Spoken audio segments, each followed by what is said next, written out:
La saison de Formule 1 reprend ce week-end et la semaine dernière, je vous ai fait une vidéo pour vous faire le bilan de la première partie de saison. Et il y a eu énormément de commentaires sous cette vidéo. Merci à tous d'avoir répondu. J'ai pris le temps un petit peu de tout lire et d'essayer de répondre à la plupart d'entre vous. En plus de ça, je vous avais fait un tweet il y a quelques semaines sur Twitter pour vous demander ce que vous aviez pensé de cette première partie de saison. Est-ce qu'on était d'accord sur ces 14 premières courses en 2024? Bon alors, grâce à la magie du montage et mon monteur préféré, là vous avez mon compte Twitter, là vous avez mon compte Instagram. Je suis désolé le monteur. Mais n'hésitez pas du coup à aller me suivre sur ces deux réseaux. C'est là où je suis le plus actif, surtout sur les week-ends de course. Et c'est là où je parle le plus de Formule 1. Aujourd'hui, on va voir vos réponses du coup sous le tweet que j'avais fait. Quelles sont les bonnes surprises de cette première partie de saison 2024 de Formule 1. Et on va voir ensemble si on est tous d'accord ou non sur cette première partie de saison de Formule 1.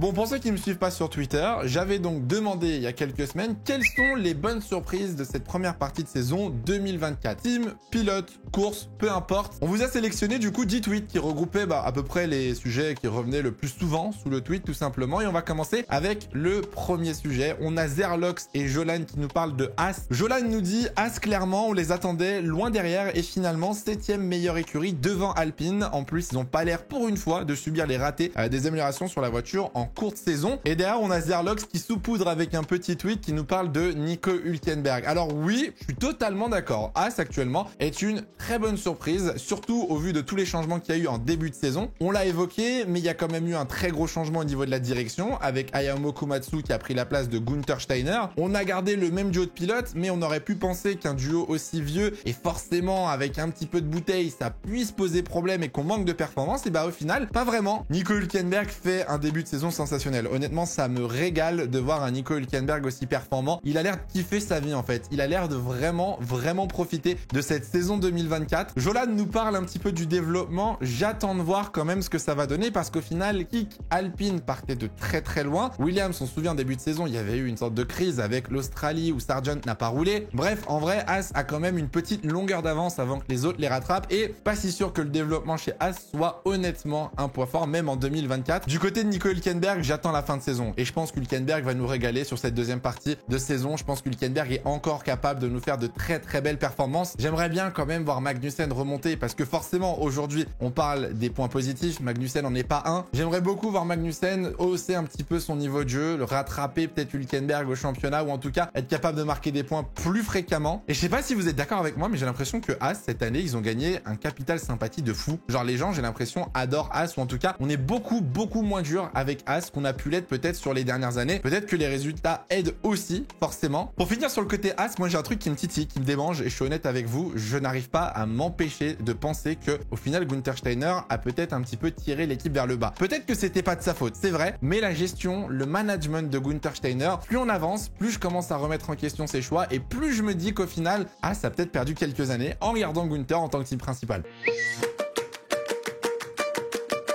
Deuxième tweet, on a Undefied qui nous parle de Max Verstappen, qui reste monstrueux avec la 2 voire 3e force du plateau. Ça reste aussi un cracker lorsqu'il est sur un fil. Non, plus sérieusement, c'est un phénomène qui manque de sang-froid lorsqu'il est contesté et ça, c'est vraiment dommage. C'est vrai que cette saison, on a eu deux profils de Max Verstappen. On a eu peut-être les, je dirais, 7-9 premières courses où Max Verstappen a vraiment dominé, était à l'aise, en confiance et clairement était devant facilement. Et puis, on a eu les dernières courses de cette saison où on a retrouvé un Max Verstappen du coup en difficulté, combattu parce qu'il s'est retrouvé au milieu des Mercedes, des McLaren, etc. Je sais pas si Max Verstappen craque vraiment sous la pression. Qu'on aime ou qu'on ne l'aime pas, Verstappen se bat comme un chien sur la piste. Voilà, je n'ai rien contre Verstappen. Verstappen est un clébard sur le circuit, c'est-à-dire que soit ça passe, soit ça casse. Et c'est sa mentalité. Alors vous allez peut-être me détester pour ce que je vais dire, mais je trouve qu'on en a fait beaucoup sur Max Verstappen récemment et je trouve qu'on a clairement abusé sur le peu d'accrochage qu'il a eu sur cette première partie de saison. Si on reprend l'Autriche, la manœuvre avec Lando Norris, je la trouve pas du tout scandaleuse. Alors peut-être que ce qui se passe sur les 3-4 tours avant peut être discutable, mais l'accrochage entre les deux est pas dramatique. Pareil pour la Hongrie au final avec Lewis Hamilton, où tout le monde retient ce freinage tardif, ce dépassement raté. Il est pas si scandaleux que ça non plus. Max Verstappen a un style de pilotage très particulier et qui fonctionne qu'avec très peu de pilotes. Je vous laisse voir avec Charles Leclerc. On a très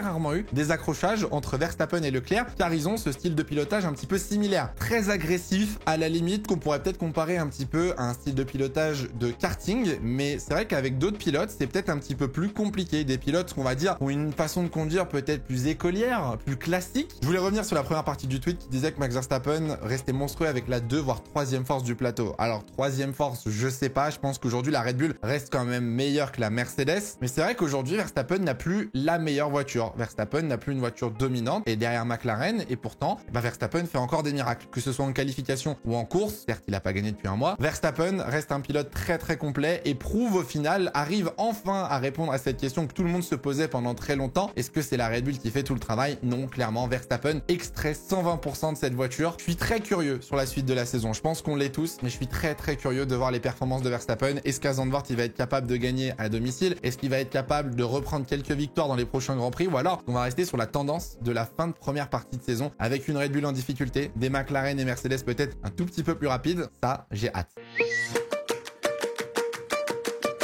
Tweet suivant de la part de Théo que je trouve très intéressant parce que j'ai presque envie de dire qu'on l'a oublié dans cette saison 2024, c'est Oliver Biermann. La bonne surprise, c'est forcément la P7 de Biermann à Jeddah alors qu'il avait fait la pole en Formule 2. Pas de roulage avant la séance d'essai libre 3. Il arrive en qualif à moins d'un dixième de sortir Hamilton en Q2 et en course résiste à la pression pour finir 7ème. C'est vrai que cette performance, mine de rien, on a l'impression que c'était il y a très longtemps au mois de mars, mais elle reste quand même assez exceptionnelle. Pour un rookie, arriver avec une seule séance d'essai sur un circuit aussi exigeant, être capable de frôler la Q3 et de sortir un septuple champion du monde et de faire une course aussi bien maîtrisée le dimanche en gardant, je crois, Norris et Hamilton de mémoire dans les rétroviseurs en fin de course. Franchement, Oliver Biermann avait fait une très belle prestation. Le petit problème de Biermann cette année, c'est qu'en F2, c'est une catastrophe. Alors oui, la Prema n'est pas une bonne voiture cette année en Formule 2. Oui, ça manque de rythme, mais il fait énormément d'erreurs. Il se fait massacrer par Andrea Kimi Antonelli et c'est vrai que si on se concentre juste sur la saison 2024, c'est pas convaincant. C'est là tu te dis il y a peut-être besoin encore d'une année d'apprentissage et pourtant je suis convaincu qu'au final Biermann aujourd'hui est prêt à être pilote de Formule 1. Il va l'être, on rappelle, en 2025 chez Haas. Il a fait des free practice, il a roulé avec Ferrari, il a roulé avec Haas, il a roulé déjà en F2 depuis 2 ans, il a fait une excellente saison rookie aussi en 2023, faut pas l'oublier. Je pense qu'il va falloir être aussi un petit peu gentil et lui laisser quand même quelques courses d'adaptation. Je m'attends pas à ce que Biermann soit le prochain crack, le prochain Verstappen en Formule 1, mais je pense que ça reste un jeune pilote qui mérite très clairement de rouler en Formule 1. Après, je mets un peu de nuance dans tout ce que je dis, mais c'est vrai qu'au moment où Biermann fait ses résultats à Jeddah, Ferrari a la 2e meilleure voiture derrière Red Bull qui domine et McLaren et Mercedes étaient encore un petit peu derrière à cette période de la saison. Ça n'enlève rien à sa performance, mais j'estime qu'il faut mettre quand même un petit peu de contexte.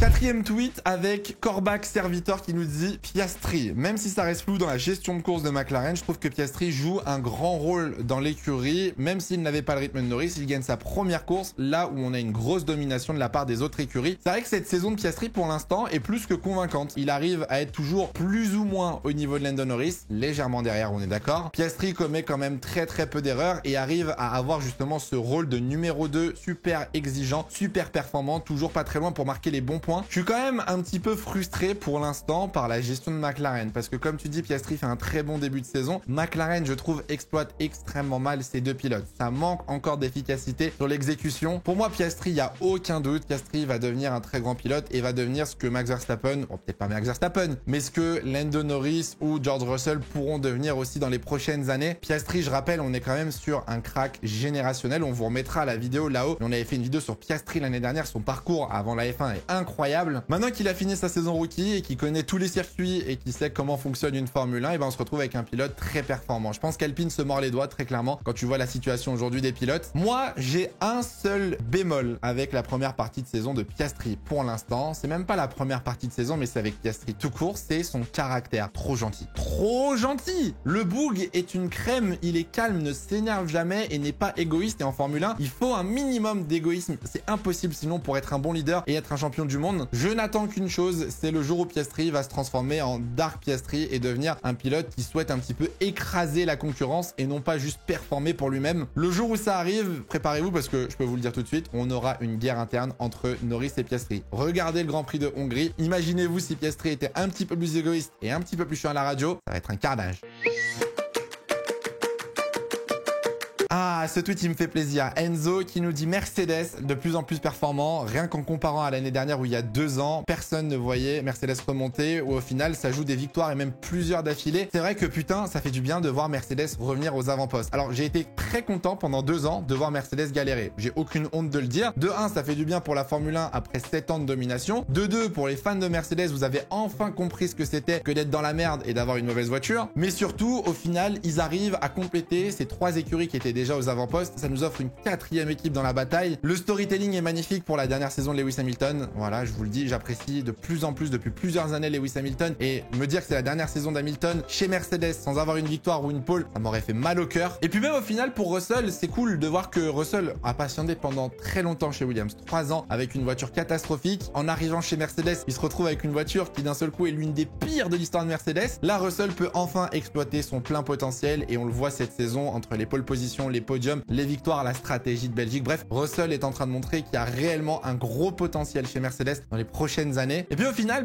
du coup, c'est la convergence des performances, de se dire qu'on arrive à la fin d'une réglementation technique et que toutes les équipes convergent vers la même performance. Il me donne beaucoup d'espoir pour 2025. Honnêtement, j'ai vraiment hâte de la deuxième partie de saison, mais de l'année prochaine, et je me dis qu'on pourra avoir une saison folle en 2025. Transition parfaite avec le tweet suivant, ce que je viens de dire. La bonne surprise de voir comment la tête de course est resserrée avec 4 équipes maintenant qui peuvent jouer la pole et la victoire à chaque week-end. Désormais, ça peut être hyper hypant pour la suite de la saison et pour la saison 2025. Dans le F16, c'est exactement ce que je viens d'expliquer. C'est ce qui est un petit peu frustrant aussi avec les réglementations en Formule 1, c'est que quand on arrive sur les 2 dernières années d'une réglementation, c'est là où en général les saisons deviennent totalement folles. Regardez 2021, 2020 qui étaient 2 saisons incroyables. 2017, 2018, c'était aussi 2 très bonnes saisons. Et ce qui est chiant, c'est que du coup, après 2025, on repart sur un 2026 avec une toute nouvelle réglementation. Et si une équipe arrive à trouver une faille, si une écurie arrive à dominer d'un seul coup le sport, ça va nous faire très mal au moral. Je voudrais mettre un tout petit peu de contexte quand même sur 4 écuries qui peuvent jouer la pole et la victoire. Alors, les poles, pourquoi pas? Le samedi, c'est le moment le plus intense, c'est le moment le plus serré en termes de performance. Ferrari peut hausser son jeu et aller chercher des petites pole positions. En ce qui s'agit des courses, on est quand même assez loin d'avoir 4 écuries pour l'instant qui se battent pour la victoire. Honnêtement, on a réellement Verstappen, Red Bull on va dire, McLaren, Mercedes arrive à capitaliser si jamais l'une des 2 écuries n'est pas là ou commet des erreurs. Et puis Ferrari pour moi actuellement ne joue clairement pas les victoires, mais je retiens et je comprends très bien ce que tu veux dire pour la suite de la saison. Ça peut être giga motivant, on peut avoir de l'espoir pour la suite de la saison, et c'est vrai que là, moi je sais pas vous, mais j'ai l'impression de revivre une saison à la 2010 perso. J'ai l'impression de revivre un peu ces Button, Hamilton, Alonso, Vettel, Weber. J'ai l'impression de revivre un petit peu cette même vibe. Ça faisait très longtemps qu'on n'avait pas eu plus de 2 équipes qui se battaient pour les victoires et ça fait du bien. Pourvu que ça dure, ça par contre, on n'en a aucune information et ça se trouve dans 2 mois cette vidéo, elle aura très mal vieilli. Alors, on a un tweet de Enzo le Dozo. Il dit presque personne ne parle de Tsunoda. En vrai, si, tout le monde parle de Tsunoda. Il est en train de balayer les quelques doutes qui restaient sur son niveau avec une saison de patron. Mais bon, comme dans la hiérarchie des Red Bull, il est derrière Ricardo, Lawson, Tsitsipas et Gotaga. Il pourra jamais montrer son niveau chez Red Bull.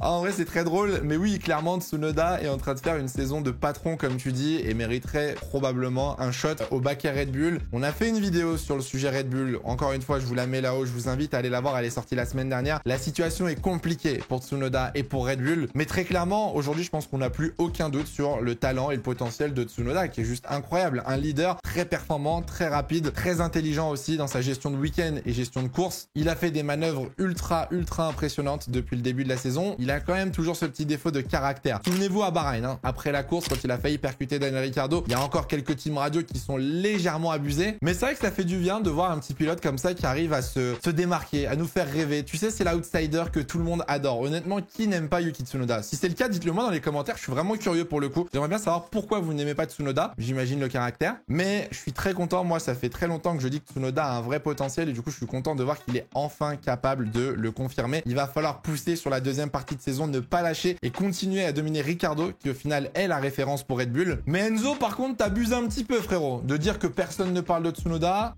je suis pas sûr. Ah, les Français. Alpine. Wilfried qui nous parle d'Alpine. Ça vanait en début de saison et là, ça peut aller chercher de la Q3, même s'il y a encore des problèmes, c'est déjà mieux que les doublés de fond de grille. C'est vrai, on met pas assez de crédit sur le développement de l'Alpine, bordel, soyez fiers. Ils sont français, bon, plus pour longtemps vu que Viry, voilà quoi. Mais honnêtement, Alpine a fait un développement de zinzin. Souvenez-vous le mois de février, souvenez-vous des qualifs à Bahreïn, à Jeddah, les dernières lignes, les kilos en trop, tout ça, c'est fini. Aujourd'hui, Alpine, potentiellement, une course sur deux, ça joue la Q3. Je dirais une course sur 3, ça peut peut-être espérer marquer un point. Il faut vraiment mettre du crédit sur le développement de cette voiture et imaginez-vous, hein, s'ils n'étaient pas partis d'aussi loin, s'ils étaient partis ne serait-ce qu'à la hauteur de Haas peut-être ou Williams, ils auraient pu très rapidement aller rivaliser V-Carb ou Racing Bulls comme j'ai pu lire dans les commentaires. Non, plus sérieusement, c'est vrai que Racing Bulls a de l'avance mais aurait pu se battre aussi avec Alpine s'ils n'avaient pas eu un début de saison aussi compliqué. Donc c'est décevant mais à la fois encourageant et je suis quand même un petit peu fier de voir la remontée d'Alpine et je me dis que peut-être en fin de saison, voire la saison prochaine, peut-être qu'on pourra avoir une très bonne surprise dans le midfield.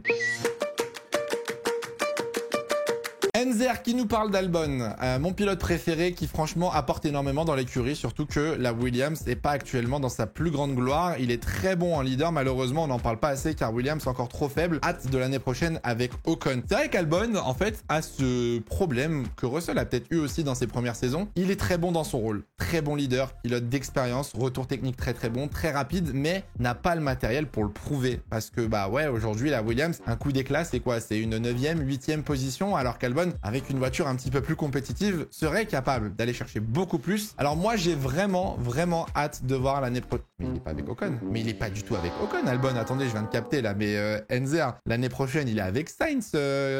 Albon, c'est pas le bon pilote, frérot. L'année prochaine, Albon sera aux côtés de Carlos Sainz, du coup, un pilote de taille, non pas Esteban Ocon. Quoique Esteban Ocon est très grand. Mais j'ai hâte de voir comment va se comporter Albon aux côtés de Sainz. Du coup, on va avoir une vraie référence parce que c'est vrai que récemment, Albon, il a eu quoi? Latifi, il a eu Sargent. C'est peut-être pas les meilleurs pilotes. Et attention, je pense pas que ça arrivera, mais quand même, attention si Albon vient à se faire maltraiter par son coéquipier. On pourrait vite être déçu des performances d'Albon si jamais Carlos Sainz arrive à vite prendre le lead chez Williams et dominer en interne. Je reste n'empêche convaincu que Albon mériterait une deuxième chance dans une meilleure équipe que Williams. Alors, qui vous allez me dire? Isaac Achab peut-être pas, il en ressort. Aston peut-être, pourquoi pas. As, difficile d'imaginer, sachant qu'on a Berman et Ocon. Je suis très curieux de voir où est-ce qu'Albon va pouvoir aller après Williams parce que je me doute qu'il va pas faire toute sa carrière chez Williams, mais pour l'instant, comme tu dis, le début de saison, comme l'année dernière, Albon très solide et très bon leader en interne. Et pour finir cette vidéo, c'était censé être les points positifs de cette saison 2024, mais je crois que Louis a décidé d'en faire autrement. Le downfall d'Aston Martin en général, et surtout de Fernando Alonso, en comparaison avec 2023, leur objectif de top team s'éloigne de plus en plus. Ouais, c'est vrai qu'on finit la vidéo sur une note un peu négative. Aston Martin, on est très loin des objectifs de début 2023, et c'est vrai que là, le projet Aston prend une sacrée claque. Mais je mets des parenthèses, et j'attends de voir le début de saison 2025, et surtout 2026, avec peut-être l'arrivée d'Adrian Newey, avec la nouvelle usine. Je me dis qu'Aston pourrait rebondir et à l'image de 2023, nous refaire une grosse surprise dans les prochaines années. Là, c'est clair que le début de saison pour les fans d'Alonso, il doit être très difficile. On est loin des performances, il n'y a pas grand-chose qui va. Il n'y a pas beaucoup d'espoir, surtout pour la suite de la saison. On sait que la suite de la saison, elle va être à l'image du début de saison, c'est-à-dire seule, décevante, sans espoir, très longue. Donc, ça risque d'être un peu compliqué. Moi, je suis content pour Lance Stroll. Voilà, je le dis ouvertement. On lui a tapé dessus, moi y compris, pendant très longtemps. Je trouve que cette saison 2024, mis à part l'accident en Chine, elle est correcte. Elle est plus ou moins au standard qu'Aston Martin devrait avoir. Certes, c'est pas forcément le pilote qui mérite le plus un baquet sur la grille, mais on est loin des pires saisons de Lance Stroll et c'est assez sympathique de le voir retrouver un peu de plaisir. Voilà, on le voit sourire, on le voit un petit peu plus joyeux dans les paddocks de Formule 1. Je sais pas combien de temps ça va durer parce qu'on rappelle qu'il y a Honda qui arrive en 2026 et je pense que Honda va vouloir imposer son choix au niveau d'un certain pilote japonais. Mais la situation d'Aston Martin, ouais, pour les fans d'Aston, j'imagine que actuellement ça doit être très difficile et moi perso je pense que vous n'avez pas grand chose à espérer pour la suite de la saison. Pour finir cette vidéo, je vous donne personnellement moi mes 3 choses que j'ai retenues, que j'ai trouvé cool sur ce début de saison. Première chose en effet, c'est le fait d'avoir 4 équipes potentiellement qui jouent les premières lignes et les podiums. On a enfin une mixité de pilotes, on a enfin une variété de résultats, c'est pas tout le temps le même podium, c'est pas tout le temps le même vainqueur. C'est pas quelque chose de surprenant mais c'est quelque chose qu'on attendait depuis très longtemps et ça fait enfin du bien de l'avoir. Ferrari, si vous voulez gagner de temps en temps temps, ça me fera plaisir aussi, voilà, je le dis. Deuxième chose, ce que j'adore pour l'instant, c'est